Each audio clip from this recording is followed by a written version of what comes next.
2009ஆம் ஆண்டின் முள்ளிவாய்க்கால் அவலம் அரங்கேறி 3000 நாட்கள் ஆகிவிட்டது. இன்று வரை பல்லாயிரக்கணக்கான போராளிகளும் போராளிகளின் குடும்பங்களும் பாதிக்கப்பட்ட தமிழ் மக்களும் எவரது கவனிப்புமின்றி வாடிக்கொண்டிருக்கின்றார்கள் என்பது உங்களுக்கு தெரியுமா?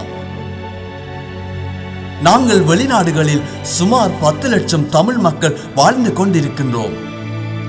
ஒருவர் $1 கொடுத்தாலே கடந்த 8 வருடத்தில் இவர்களின் வாழ்வை வளப்படுத்தி இருக்க முடியும்.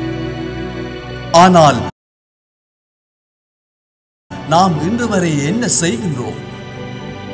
எதை நோக்கி செல்கின்றோம்? உண்மையிலேயே நாங்கள் அனைவரும் ஒன்றிணைந்தால் இவர்களின் இருண்ட வாழ்வில் ஒளி ஏற்றலாம். எனவே எமது வரலாற்று கடமையை இன்னும் தாமதிக்காமல் இன்றே ஆரம்பிப்போம் வாருங்கள். நாம் கேட்பது யாசகம் அல்ல, உரிமைக்கான உதவி. நாம் தலை நிமிர்ந்து வாழ தம் வாழ்வை தந்தவர்களின் வாழ்வை வளப்படுத்துவோம்.